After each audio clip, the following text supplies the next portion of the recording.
Cristo Jesús vino al mundo a salvar pecadores. Y esta fue la verdad magnífica que el apóstol Pablo nos enseñó la semana anterior, en esta primer carta de Timoteo, avanzando en el capítulo número 1.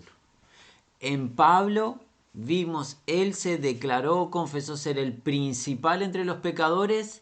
Dios mostró toda su clemencia, su misericordia, su paciencia y su gracia para redimirlo. Y a través de la vida de Pablo aprendemos la razón de esta primera venida de Cristo a la tierra: salvar pecadores. El Señor declaró que Él vino a buscar y a salvar al perdido.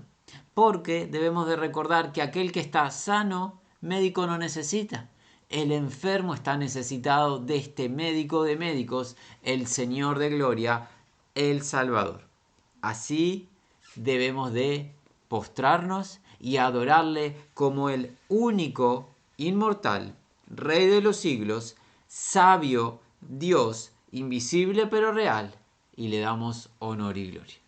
Es necesario para Timoteo, el receptor de esta carta, que se esfuerce y pelee, batalle la buena batalla, sabiendo que es necesaria la buena o limpia conciencia y la fe no fingida, pues si nos desviamos de ellas hay peligro, el naufragio. Como barcos varados culminar nuestra carrera, y hubieron ejemplos citados de hombres que quedaron refrendados en las Sagradas Escrituras como ejemplos a no imitar. Bienvenidos sean todos, nos gozamos en este reencuentro.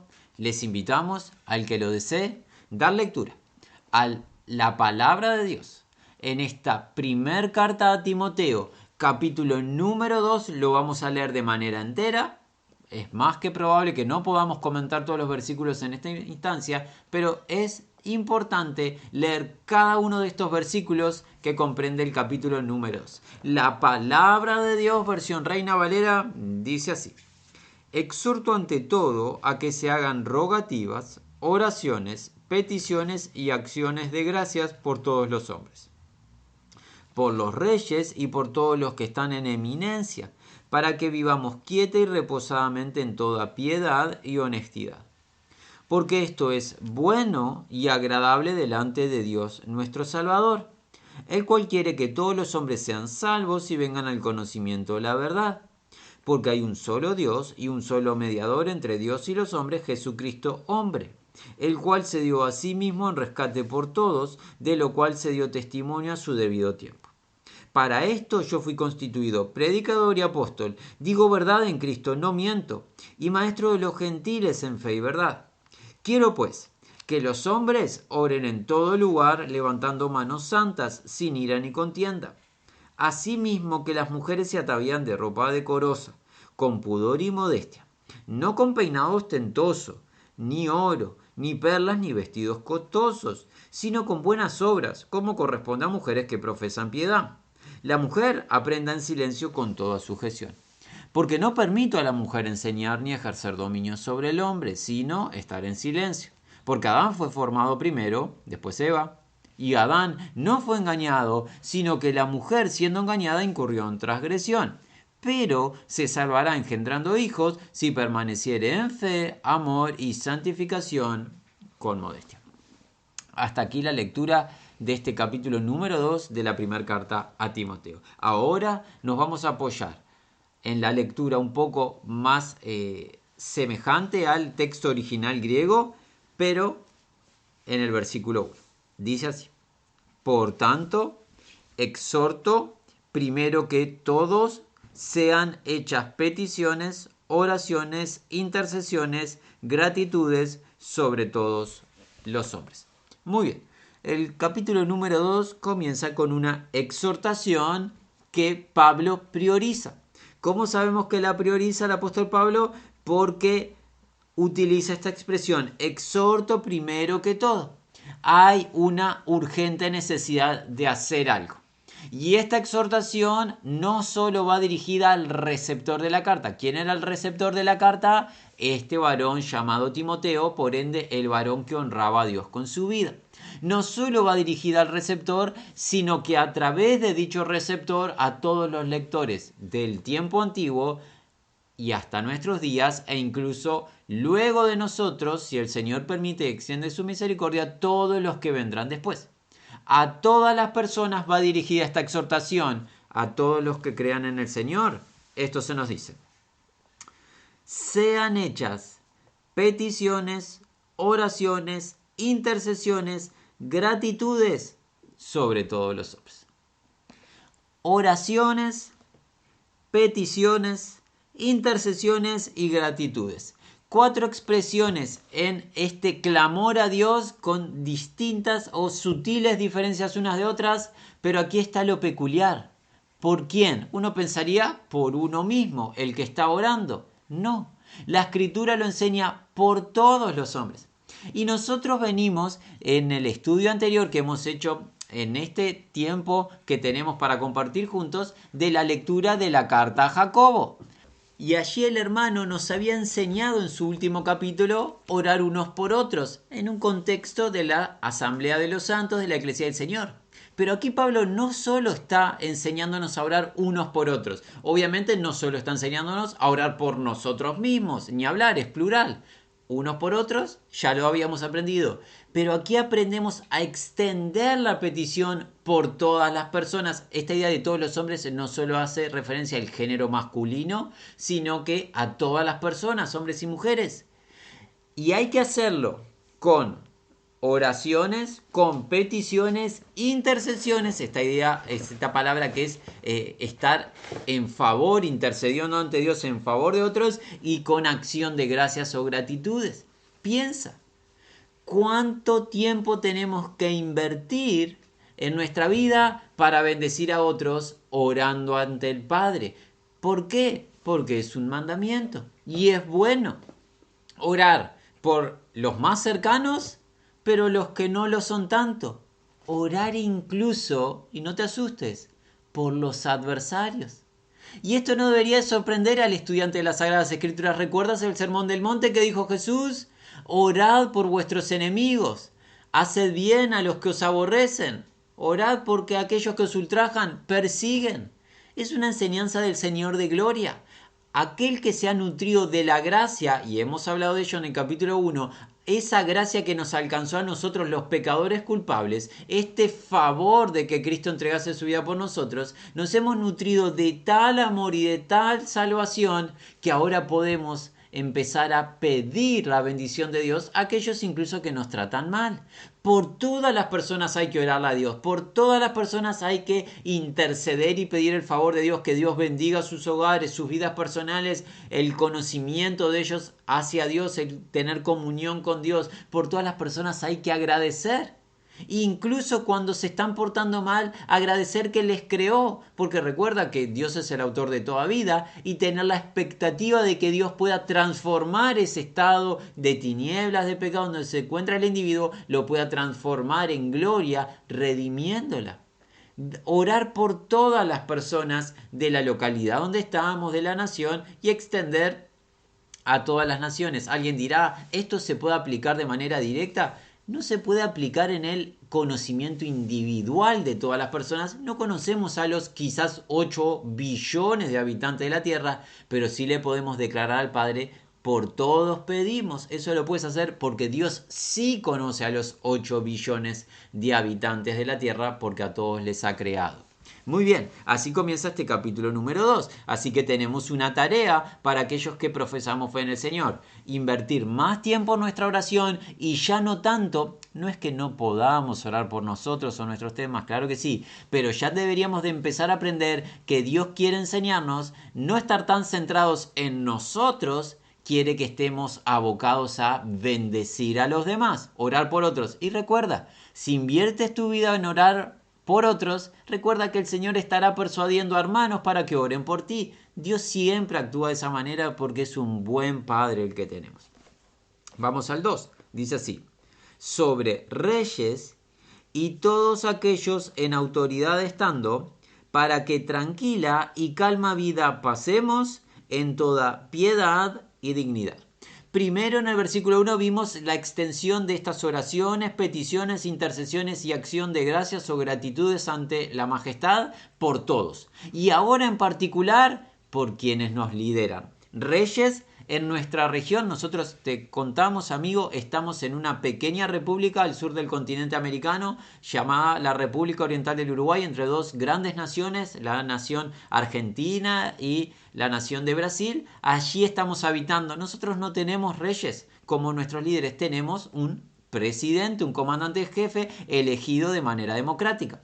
Sabemos que hay otras naciones que se manejan de otra manera, pero sea que el líder haya sido elegido por el pueblo, o sea que el líder ha heredado esa posición por un tema de sangre, o sea que el líder ha usurpado esa posición y está de manera dictatorial gobernando, como sea, la Escritura nos enseña algo.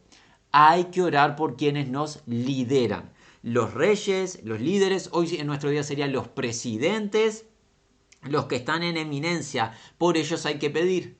¿Los hayamos elegido o no? Tenemos que pedirle a nuestro Padre que les alumbre el entendimiento, que les dé conocimiento de su verdad, de su palabra, de sus leyes, de sus preceptos, con el fin de que estos líderes gobiernen el país, la nación, de manera justa. Y la única manera justa de gobernar una nación es gobernar a través de la ley de Dios, el creador de los cielos y la tierra, porque sus preceptos, sus mandamientos son mucho más puros que el oro refinado. Los mandamientos de Dios son siempre verdad, no contienen error, y jamás un mandamiento de Dios dañará a un ciudadano. Siempre son para nuestro beneficio, para instruirnos en lo mejor. Por ende hay que pedir que nuestros gobernantes reciban conocimiento de la verdad.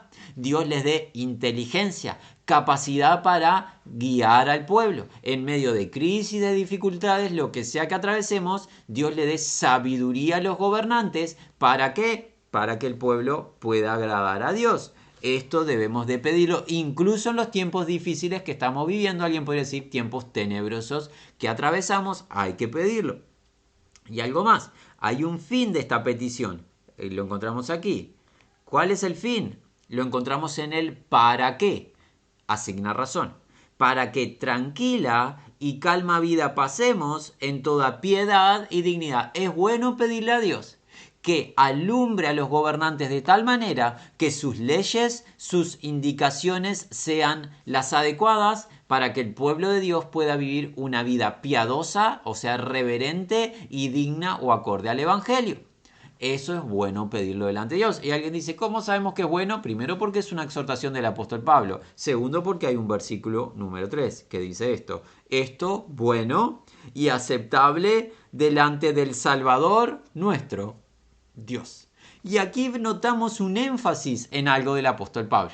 Si tú nos has acompañado desde el primer encuentro de esta primera carta de Timoteo, hemos notado algo.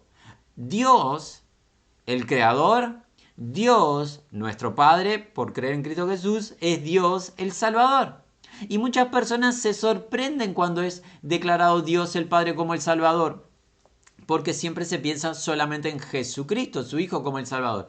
Dios es el Salvador. En el Antiguo Testamento se presentaba así a Israel en más de una ocasión, como tu Redentor. Así se declaraba a los hijos de Jacob. ¿Y quién envió al Hijo para que nos rescatase? Dios el Padre. Por ende, el plan de salvación es de Dios el Padre. Dios es nuestro Salvador a través de Jesús, su Hijo.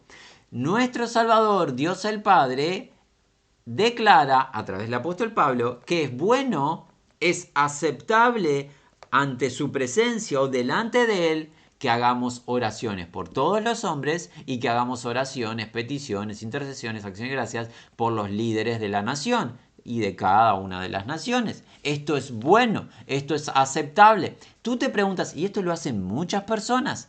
Muchas personas dicen, ¿cuál será la voluntad de Dios para mi vida? Como algún tipo de llamado especial y algún tipo de visión, y muchas personas están involucradas en eso. Nosotros te queremos animar, amigo. No te inquiete tanto esas supuestas visiones o sueños. ¿Quieres saber la voluntad de Dios para tu vida? Bueno, hoy, si tú crees en Cristo Jesús, hoy Dios quiere para ti que ores por todos, que ores por los gobernantes de tu país. Eso es parte de la voluntad de Dios para tu vida. Y si quieres ampliar eso, tú lee todo el consejo de Dios y vas a ver continuamente cuál es la voluntad de Dios para tu vida. Cada uno de los preceptos, de los mandamientos de Dios es lo que Dios quiere que hagamos. Es la voluntad de Dios para nuestra vida y será mucho más claro el camino si andamos de esa manera en vez de andar con incertidumbres o queriendo imaginar lo que Dios quiere para nosotros, que eso es muy incierto. Así que hoy estamos aprendiendo que la oración por todos a Dios le agrada. Vamos al versículo número 4, el que dice: ¿Quién? Todos los hombres desea sean salvados y al conocimiento de la verdad vengan. Comienza el versículo 4 hablando de quién. ¿De qué está hablando? A quien citó en el versículo 3.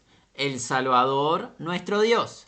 El Salvador, nuestro Dios, desea, quiere que todos los hombres, y nuevamente, no solamente haciendo referencia al género masculino, es una expresión de todas las personas. Es una manera en la que se utilizaba tiempo atrás. Todas las personas, todos los hombres, hombre y mujer, desea Dios sean salvados. ¿Por qué lo leemos sean salvados cuando se tradujo sean salvos? Sean salvados lo leemos de esa manera porque está en voz pasiva. No se pueden salvar ellos a ellos mismos, sino que necesitan recibir salvación. Y esa salvación llegará a través del conocimiento de la verdad viniendo. Para ser salva una persona tiene que recibir el conocimiento de la verdad, o sea, escuchar el evangelio de la gracia de Dios, evangelio al cual Dios utilizó, apuntó, seleccionó al apóstol Pablo como comisionado, como embajador, como anunciador. Y desde Pablo, todos los que vinieron después declarando el mismo mensaje. El evangelio de la gracia de Dios se proclama y la persona que lo recibe de Dios recibe conocimiento de verdad. Ese conocimiento de verdad salva. Jesucristo enseñó que la verdad salva, libera, la verdad hace libre, recordando que somos esclavos del pecado. Tenemos en nuestro estado natural, por ser hijos adánicos, o sea, hijos de Adán, tenemos un Señor, aunque no lo sabemos, tenemos un Señor subyugándonos, que es el pecado, y el pecado está asociado al adversario. De esas autoridades nos libera solamente el Hijo. Si el Hijo nos libera, somos realmente libres. Y el Hijo nos libera a través de la predicación de la verdad. Cuando se expone, cuando se transfiere el mensaje de salvación a través de la cruz, de la muerte de Cristo y luego su postrera resurrección.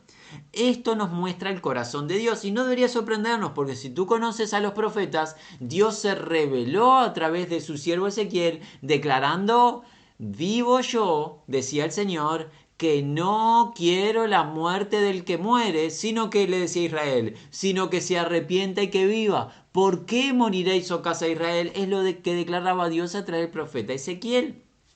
Dios declara y le cuenta a las personas su deseo de que la persona venga a salvación. Y ya vamos a ver que ese deseo no es simplemente una expresión emotiva, sino que es un hecho en concreto. Dios ha hecho algo para que las personas vengan a salvación. Pero hasta aquí que vemos, hay que orar por todos. Y hoy aprendemos que esta oración no solo, ya lo habíamos dicho pero lo afirmamos, no solo implica que Dios bendiga en el presente una persona con una bendición material, laboral, con una bendición familiar, de restauración, de reconciliación. Son buenas cosas, sí, pero claramente las oraciones tienen el fin de la salvación de aquellos por los que oramos, porque el versículo 4 está enseñando eso. Dios desea que sean salvadas las personas, llegando al conocimiento de la verdad. Es bueno pedir, es bueno y necesario que pidamos por cada una de las personas que tenemos cercanas y luego por todos en general que reciban conocimiento de la verdad y reciban salvación de parte de Dios. Recordando, en otra porción Pablo enseñó que el adversario de nuestras almas procura hacer algo. El Dios de este siglo, ¿qué? Cegar el entendimiento de los incrédulos para que no le resplandezca la luz del glorioso evangelio. Hay un adversario que está intentando evitar esta acción, pero por eso nosotros debemos ser diligentes en la oración, sabiendo que nuestro Dios es superior completamente a este adversario y nuestro Dios soberano actuará y traerá redención. Pero debemos orar. Hay que hacerlo. Parte de amar al prójimo es orar por el prójimo. debemos, hermanos, esforzarnos. Timoteo lo tenía que hacer, tenía que esforzarse, y todos los que vendríamos después de Timoteo, hermanos y hermanas de todas las generaciones, debemos esforzarnos en orar por todas las personas. Muy bien. Versículo 5. Porque un Dios, luego un mediador entre Dios y hombres, hombre Cristo Jesús. Aquí Pablo nos va a contar una verdad fundamental del Evangelio de la gracia de Dios.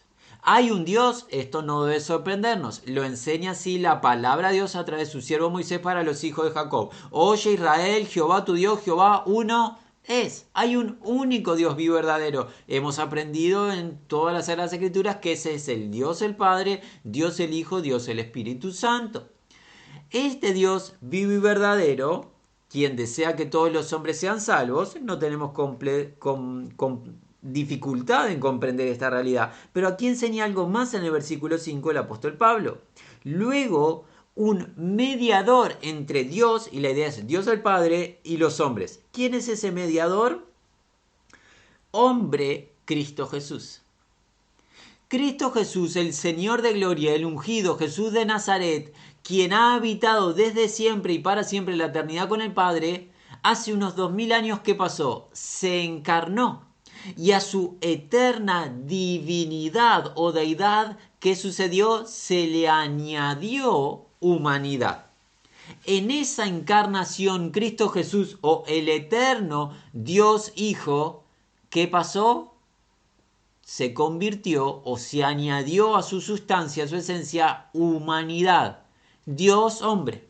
Y Jesucristo, Dios hombre, es el único que puede hacer algo. Es el único que puede reconciliar dos partes. ¿A qué partes? Dios el Padre, el Creador, el Juez justo, el Santo, y la raza humana, raza pecadora, caída, todos los descendientes que venimos de Adán nuestro Padre. El único que puede estar en el medio de Dios el Padre y nosotros los seres humanos caídos pecadores, descendientes de Adán, ¿es quién? Dios encarnado. Porque al recibir humanidad es el único con la capacidad de comprender nuestras debilidades. Porque Él fue tentado en todo según nuestra semejanza, pero a excepción de nosotros nunca pecó, porque no hizo pecado ni se halló engaño en su boca. Comprende la parte de la debilidad humana nuestra, pero comprende la perfecta perfección, valga la redundancia, santidad y justicia de Dios, pues ha habitado desde siempre y para siempre con el Padre, porque es uno con el Padre en perfecta comunión y ha cumplido siempre la justicia que a Dios le agrada y jamás transgredió los parámetros de la ley. Por ende, comprendiendo la santidad y la justicia de Dios, comprende la debilidad nuestra y es el único intermediario que nos reconcilia con el Padre. Por ende, es el único intermediador o reconciliador entre Dios y los hombres. Si tú estás escuchando con precisión o estás leyendo, que básicamente es lo mismo, en este caso, estarás notando algo. La exclusividad de la salvación en un nombre. El nombre dado a los hombres en quien hay salvación, el nombre de Cristo Jesús. No hay otro. No existe un movimiento institucional o personal. No existe religión, no existe filosofía, no existe ninguna declaración en quien tú puedas recibir reconciliación con Dios el Padre. Porque no existe, ¿qué? El versículo 6, fuera de Cristo. El que se dio a sí mismo en rescate por todos el testimonio en tiempos adecuados sus propios. Este reconciliador entre Dios el Padre y las criaturas, nosotros, criaturas humanas pecadoras, hizo algo.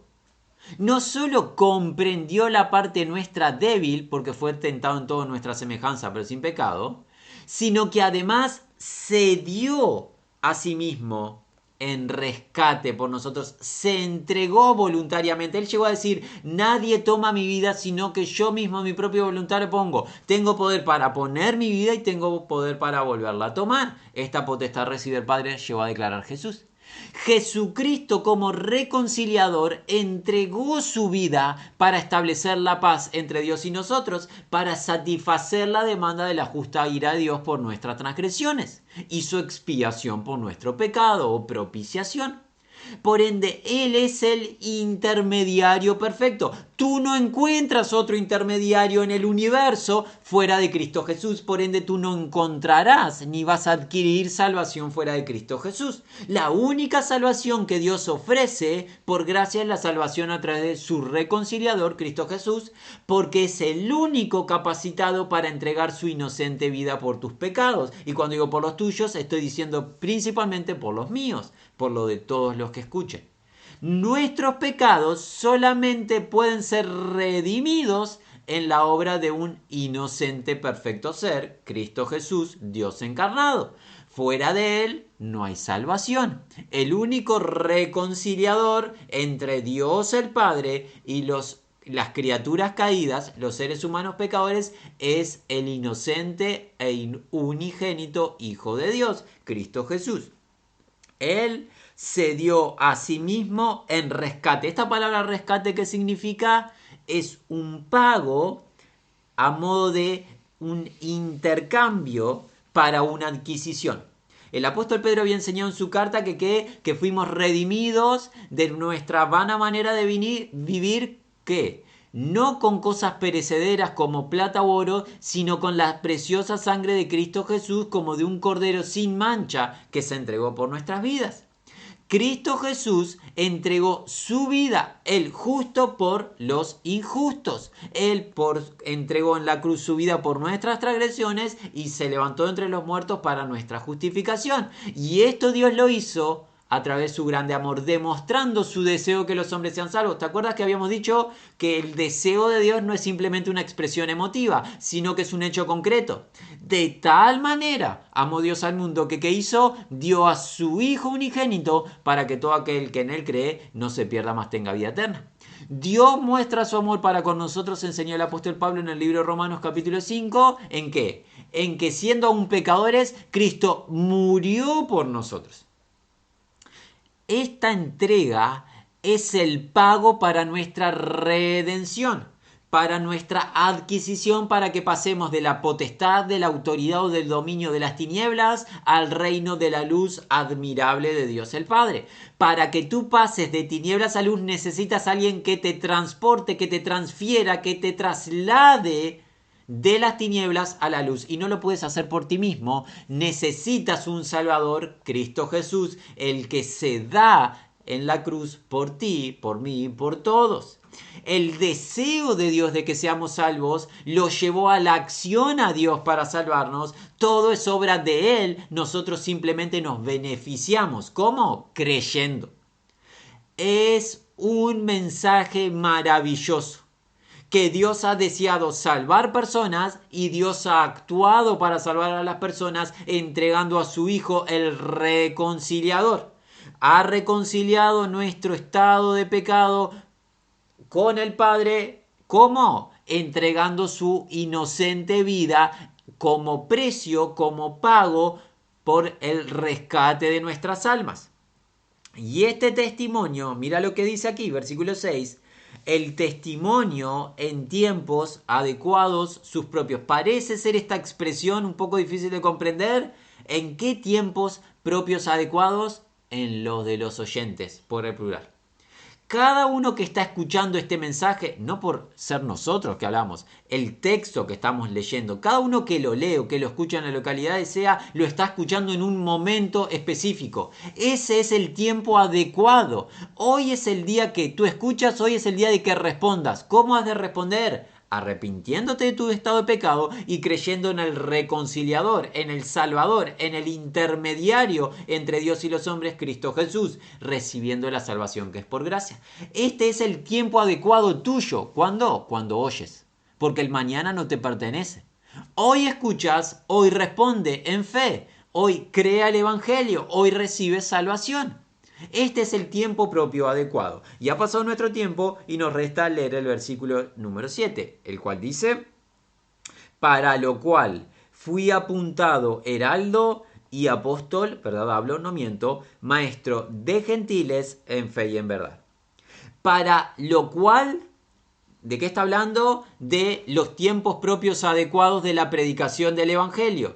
Para esta función, Pablo fue apuntado y está en voz pasiva, que significa no se apuntó él mismo, no se postuló él, fue apuntado por Dios a través de Cristo Jesús. ¿Cómo fue apuntado? Como heraldo, o sea, como un proclamador, como un anunciador de estas buenas noticias y además como un apóstol. Ya había hablado de eso al comienzo de este libro, ya nos había contado esta función que había recibido, este embajador, este comisionado del Evangelio de la Gracia de Dios.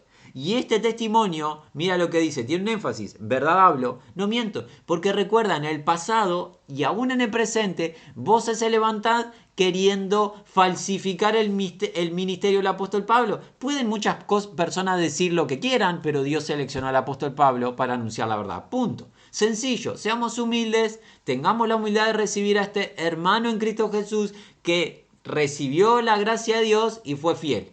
Fue fiel en anunciar la verdad y nosotros nos beneficiamos de ella. Es algo más el apóstol Pablo para nosotros. Es un maestro de gentiles. Así como la gracia de Dios operó en el hermano Pedro, en el apóstol Pedro y el resto de los apóstoles para la enseñanza y la transferencia de la palabra de Dios hacia los hebreos, hacia los hermanos judíos, así operó para con el apóstol Pablo y podríamos añadir también a su compañero de milicia Bernabé, cuando notamos que fueron seleccionados allí en el capítulo número 13 del libro de los Hechos para la enseñanza a los gentiles. El apóstol Pablo había comenzado su ministerio anunciando a los judíos y cuando ellos rechazaron, no todos obviamente, pero cuando había rechazado un grupo de judíos, él declaró que se volvía a los gentiles, los cuales iban a recibir la palabra de verdad, y así fue que empezó a crecer el evangelio en regiones fuera de Israel y en personas que no eran de sangre hebrea, o sea, no descendientes de Abraham en cuanto a la sangre, como nosotros que estamos hoy aquí congregados realizando esta grabación, y quizás a ti te suceda lo mismo, quizás tú no tengas sangre hebrea, pero también eres creyente en Cristo Jesús. Tanto como judíos como gentiles estamos llamados a la misma salvación en Cristo Jesús. Y esto en fe y ¿qué? Y verdad. No se puede separar una a la otra. No existe genuina fe sin verdad, porque ya hemos aprendido, el libro de Romanos, capítulo número 10, versículo 17, la fe viene por el oír de la palabra de Dios. Por ende, la fe viene a través de la verdad. Sin verdad no hay fe.